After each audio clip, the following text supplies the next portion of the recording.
Antes del amanecer del 6 de junio de 1944, el Canal de la Mancha era una masa negra de agua helada que se mecía bajo el peso de 5.000 barcos. El cielo aún conservaba sus estrellas cuando los primeros soldados comenzaron a vomitar. No por miedo, aunque el miedo estaba presente, arraigado como hielo en sus huesos, sino por la violencia del mar. Olas de 1,5 metros de altura sacudían las lanchas de desembarco como juguetes rotos. Hombres de 20 y tantos años, algunos de 17, que mentían sobre su edad para poder usar sus uniformes, se aferraban a sus cascos y rezaban en silencio. Muchos rezaban por primera vez en sus vidas.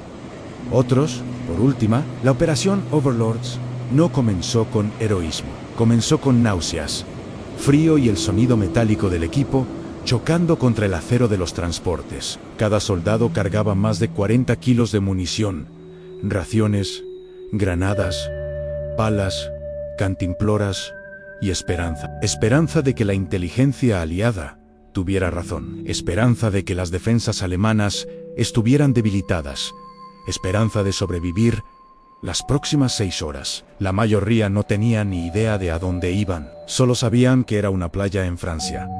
Sabían que Hitler los esperaba. Sabían que el mundo los observaba, aunque el mundo aún no pudiera verlos. En los barcos, los sargentos gritaban órdenes que nadie podía oír bien por el ruido del motor y el viento. El olor a gasóleo se mezclaba con vómito y agua salada. Algunos hombres intentaban dormir, acurrucados como animales buscando calor. Otros escribían cartas que nunca enviarían, porque sabían, en lo más profundo de su terror, que no habría tiempo para el correo después de lo que estaba por venir. Un soldado de Iowa sostenía la foto de una niña rubia. Nunca la volvería a ver. Otro, de Boston, apretaba un crucifijo contra su pecho con tanta fuerza que le dejaría marca en la piel. Moriría antes del mediodía. La versión oficial habla de una planificación meticulosa, una estrategia brillante y un valor inquebrantable, pero la verdad sobre el día de comienza mucho antes de cualquier acto de heroísmo. Comienza con el error, comienza con el caos. Comienza con hombres ahogándose antes incluso de divisar la orilla. Los paracaidistas que saltaron durante la noche, horas antes del desembarco anfibio, cayeron dispersos por la campiña normanda como semillas al viento. Muchos aterrizaron en campos inundados por los alemanes. En algunos lugares, el agua alcanzaba 1,5 metros de profundidad. Con todo su equipo a cuestas, los hombres se hundieron como piedras. Intentaron liberarse de sus mochilas, pero las correas estaban mojadas, hinchadas, imposibles de aflojar rápidamente. Algunos murieron sin siquiera ver a un soldado enemigo. Murieron en silencio, bajo el agua, en campos franceses, bajo un cielo sin luna. Sus compañeros oyeron gritos ahogados y no pudieron hacer nada. La oscuridad era total en el pánico absoluto. Otros paracaidistas cayeron en los árboles. Quedaron colgando como espantapájaros, blancos perfectos para los francotiradores alemanes que patrullaban las carreteras. Un soldado tardó 3 horas en liberarse de un roble, cortando las cuerdas con un cuchillo de combate mientras escuchaba las voces alemanas que pasaban abajo. Cuando por fin tocó tierra, se dio cuenta de que estaba solo, completamente solo, perdido en territorio enemigo, sin saber dónde estaba su unidad, sin mapa, sin radio. Caminó toda la noche hasta que encontró a otros 4 estadounidenses igual de perdidos. Juntos intentaron cumplir sus objetivos, pero no sabían cuáles eran. La misión se había desvanecido por completo. Mientras tanto, en alta mar, las lanchas de desembarco se acercaban a las playas. El cielo comenzó a clarear, una luz fría y gris que poco a poco reveló la costa francesa. Y entonces, los hombres vieron la extensión de arena que los separaba de los acantilados. Vieron las estructuras de hormigón alemanas encaramadas en lo alto. Vieron los obstáculos metálicos clavados en el agua, diseñados para abrirse paso entre los cascos de las embarcaciones. Algunos de estos obstáculos tenían minas adheridas. La marea subía. La playa de Omaha era un anfiteatro de la muerte diseñado con precisión germánica. El general Rommel había supervisado personalmente las defensas de la costa atlántica. Sabía que los aliados se acercaban. Sabía que llegarían con un gran número de efectivos, y preparó cada metro de esa playa para transformarla en un matadero. Alambre de púas Minaus terrestris, trincheras de hormigón, ametralladoras MG-42 colocadas en ángulos calculados para crear zonas de muerte superpuestas a morteros, artillería y, sobre todo, hombres. Soldados alemanes experimentados, muchos veteranos del frente oriental, que sabían exactamente qué hacer cuando vieron acercarse los barcos. Pero el plan aliado era perfecto, al menos sobre el papel.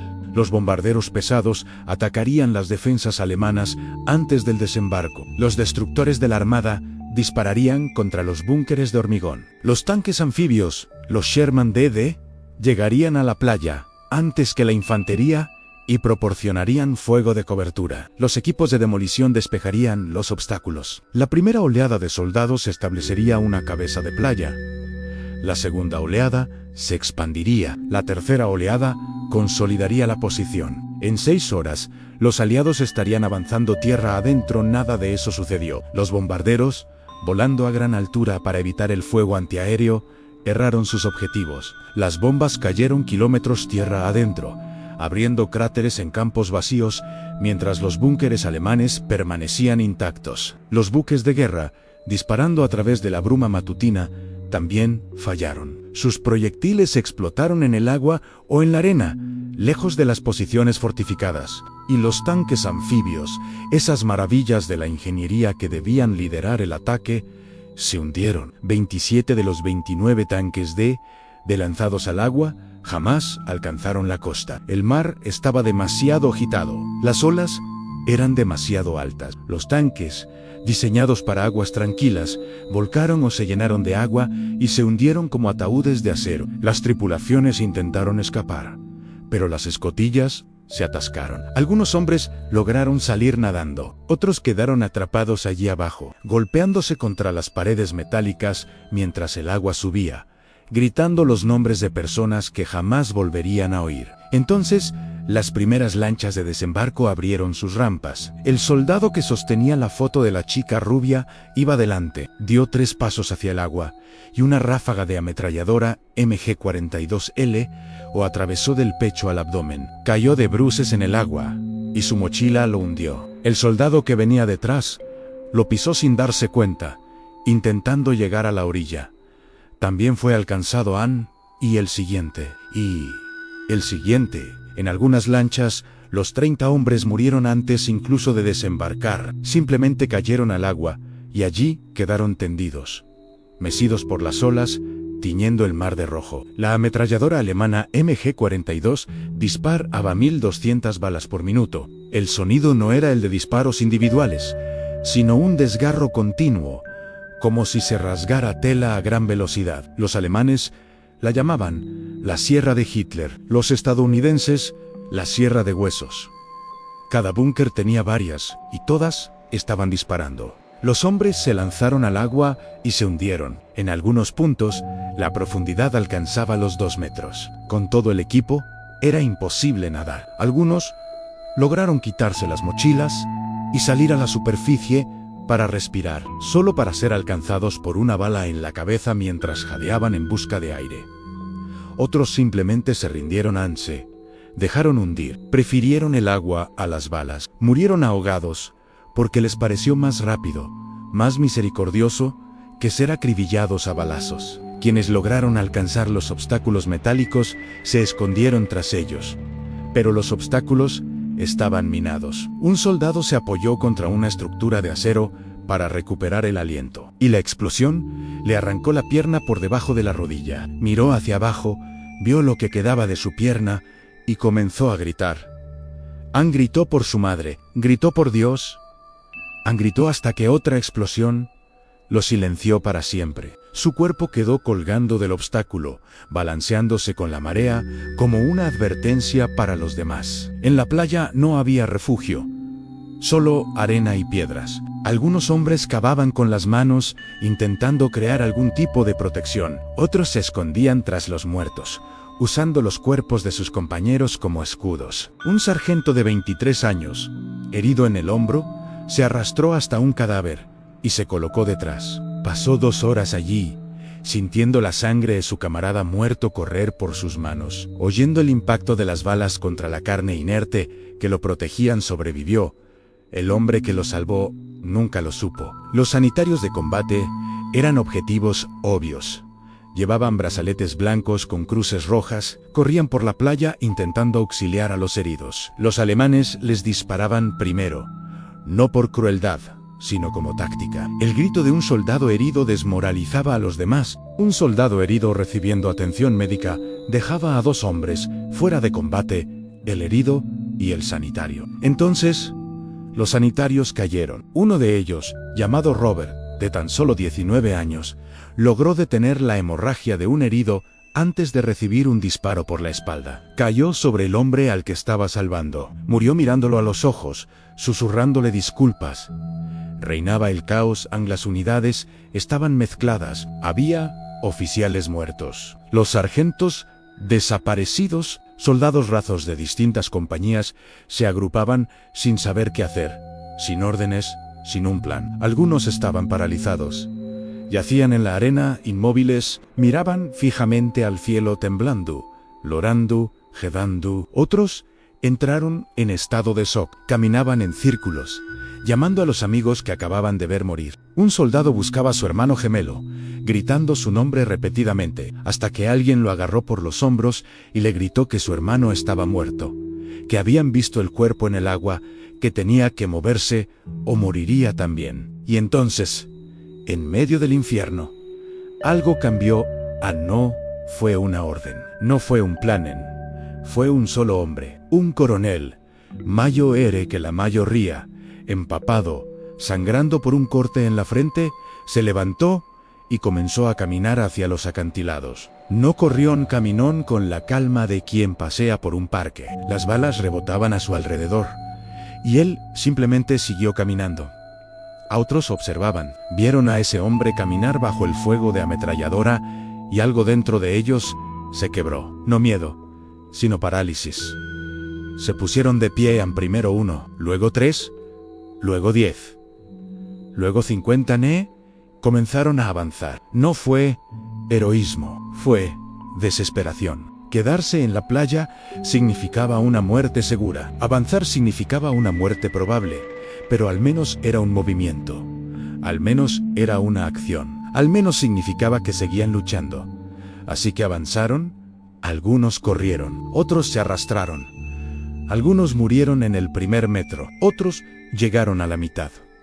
Pocos alcanzaron la base de los acantilados, pero esos pocos fueron suficientes. Los ingenieros de combate llevaban explosivos, torpedos, Bangalore, tubos de acero rellenos de TNT, diseñados para volar alambre de púas y minas. Introducían estos tubos bajo las alambradas y se alejaban antes de la explosión. Muchos no lograban escapar a tiempo. La onda expansiva los lanzaba por los aires o el fuego de ametralladora los alcanzaba mientras corrían. Pero se abrían brechas, y a través de esas brechas, los hombres pasaban. Un grupo de guardabosques encontró un sendero estrecho que ascendía por el acantilado.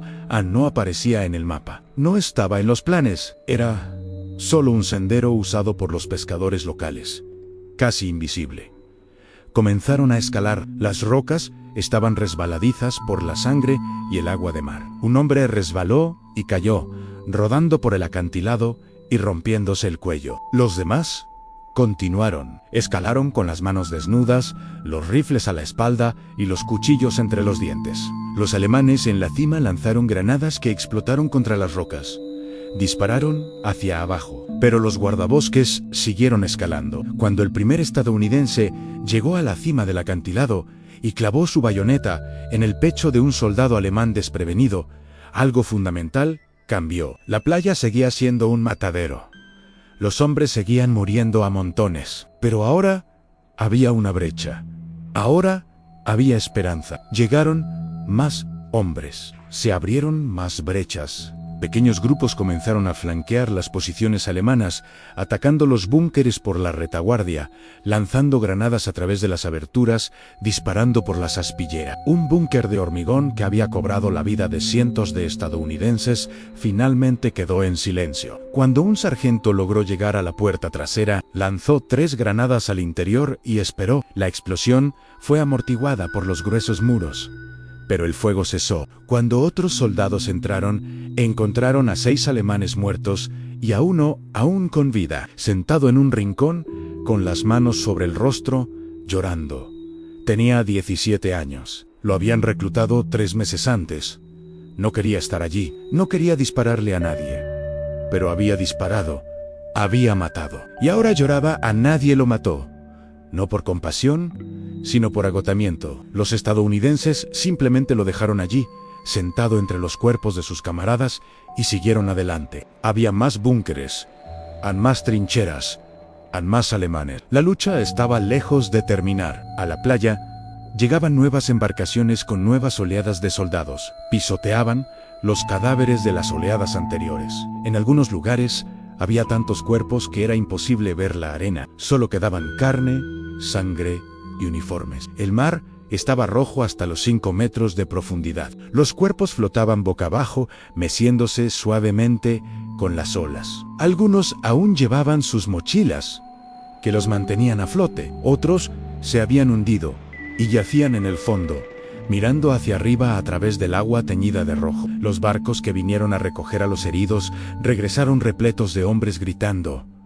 Algunos habían perdido los brazos, otros las piernas. Muchos tenían heridas abdominales, las peores, porque significaban una muerte lenta. Los médicos de los barcos hicieron lo que pudieron, pero no había suficiente morfina, no había suficiente plasma, no había suficiente espacio. Los hombres morían en camillas, esperando tratamiento. Morían tomados de la mano, diciéndose unos a otros que todo estaría bien, mintiendo porque era el único consuelo que podían ofrecerse. Al mediodía, la playa de Omaha aún no era segura. Los informes enviados a los buques de mando eran contradictorios. Algunos decían que el desembarco había fracasado por completo. Otros, que pequeños grupos habían logrado avanzar. Los generales debatían si enviar más tropas o evacuar a las que ya estaban allí. La decisión de continuar no se tomó por estrategia, sino por falta de alternativas. No había a dónde regresar. Retirarse significaba admitir la derrota. Significaba dejar morir a miles de hombres en vano. Así que siguieron enviando oleadas. Más hombres, a más equipo, más muertes. Los tanques que finalmente lograron llegar a la playa quedaron atascados en la arena blanda o fueron destruidos por cañones antitanque alemanes ocultos en las laderas. Un Sherman recibió un impacto directo en la torreta. La explosión fue tan violenta que la arrancó de cuajo, lanzándola 3 metros por los aires. La tripulación quedó incinerada al instante. El casco del tanque siguió ardiendo durante horas, como una pira funeraria de acero. Otros tanques simplemente se detuvieron, con problemas mecánicos causados por el agua salada. Las tripulaciones abandonaron los vehículos y lucharon como infantería, con pistolas y carabinas, contra soldados alemanes, armados con ametralladoras y fusiles. Pero lentamente, metro a metro, los estadounidenses avanzaron, no porque fueran mejores soldados, no porque tuvieran mejor equipo, sino porque eran más numerosos. Siempre más por cada estadounidense que caía, 2 ocupaban su lugar. Por cada búnker destruido, una docena de soldados avanzaban. Los alemanes lucharon con fiereza, pero estaban en inferioridad numérica y cada vez más aislados. La munición escaseaba. Los refuerzos no llegaban. Hitler estaba convencido de que el verdadero desembarco sería en Calais, no en Normandía. Las divisiones Panzer que podrían haber aplastado la cabeza de playa estadounidense se encontraban a kilómetros de distancia, esperando un ataque que nunca llegaría. Un general alemán, observando la playa con binoculares desde una posición elevada, comprendió que habían perdido no la batalla, que aún continuaba, sino la guerra. Vio la cantidad de barcos en el horizonte, cientos, quizá miles. Vio el humo de las explosiones que cubría toda la costa. Vio el flujo interminable de soldados, tanques, camiones y equipo. Y lo supo que, sin importar cuántos estadounidenses murieran ese día, mañana llegarían más, y al día siguiente, y al siguiente, hasta que no quedaran más alemanes con quienes luchar. Ordenó una retirada estratégica. Sus hombres se replegaron a posiciones preparadas, tierra adentro. La playa fue abandonada. Al atardecer en Omaha, los estadounidenses por fin controlaban la zona, pero el precio había sido terrible. Más de 2000 muertos o heridos solo en esa playa. Cadáveres por doquier, equipo destruido. El agua aún teñida de rojo por la sangre. La victoria no se sintió como tal, se sintió como una supervivencia. Los soldados se sentaron en la arena, con la mirada perdida en el vacío. Algunos lloraban abiertamente, otros fumaban con manos temblorosas, muchos simplemente dormían donde estaban, exhaustos hasta un punto inimaginable. Habían luchado durante más de 12 horas sin descanso. Habían visto cosas que ningún hombre debería ver, habían hecho cosas que jamás creyeron posibles. Algunos nunca hablarían de aquel día. Guardarían los recuerdos tan profundamente encerrados que ni siquiera ellos mismos podrían acceder a ellos. Otros hablarían obsesivamente, repitiendo las mismas historias una y otra vez, intentando comprender lo imposible. Al caer la noche, los equipos de sepultura comenzaron su macabro trabajo. Recogieron los cadáveres, intentaron identificarlos por sus etiquetas. Muchos cuerpos estaban tan mutilados que era imposible saber quiénes eran. Otros habían perdido sus etiquetas. Estos fueron marcados como desconocidos y enterrados en fosas comunes excavadas en la arena de la playa. Filas de cuerpos cubiertos con lonas a cientos de ellos. Jóvenes que se habían despertado esa mañana llenos de esperanza. Jóvenes que llevaban cartas de casa en sus bolsillos. Jóvenes que jamás regresarían. Un capellán militar caminaba entre los muertos, bendiciendo a cada uno. Desconocía sus religiones. No sabía si eran católicos, protestantes, judíos o ateos. Así que los bendijo a todos por igual.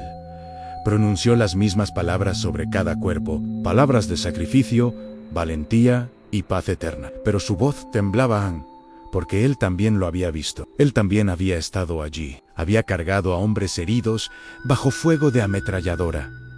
Había sostenido las manos de hombres moribundos, había escuchado últimas confesiones y últimas súplicas, y sabía que ninguna palabra, por sagrada que fuera, podía borrar el horror de lo sucedido aquel día. En las demás playas, Utah, Gold, Juneau, Sword, el desembarco fue menos sangriento. No fue fácil, nunca lo fue, pero no la masacre de Omaha. Las defensas eran más débiles, las tropas alemanas menos experimentadas. Los estadounidenses en Utah tuvieron suerte. Desembarcaron en el lugar equivocado debido a la corriente, pero ese lugar tenía defensas mínimas. Los británicos y canadienses se enfrentaron a una feroz resistencia en algunos puntos, pero lograron avanzar con bajas manejables. Pero nadie olvidaría Omaha en Omaha. El día de Casey fracasó. La invasión estuvo a punto de ser arrojada de vuelta al mar. Hombres comunes hicieron cosas extraordinarias, no porque fueran héroes, sino porque no les quedaba otra opción. La verdad sobre el día D no reside en los discursos de los generales ni en los comunicados de prensa que proclamaban una victoria gloriosa. Reside en los detalles que no aparecen en los libros de historia. Reside en el soldado que cargó a su mejor amigo, herido durante 200 metros bajo fuego enemigo, solo para verlo morir en sus brazos. Reside en el ingeniero que desactivó minas con las manos temblando, tanto que apenas podía sostener las herramientas. Reside en el francotirador alemán que tuvo a estadounidenses en la mira 3 veces y no disparó porque estaba cansado de matar, porque deseaba que todo terminara. Reside en el médico que amputó una pierna con un cuchillo de combate por falta de instrumental quirúrgico. Reside en los hombres que fingieron estar muertos en el agua durante horas, respirando a través de una pajita, esperando el anochecer para nadar de regreso.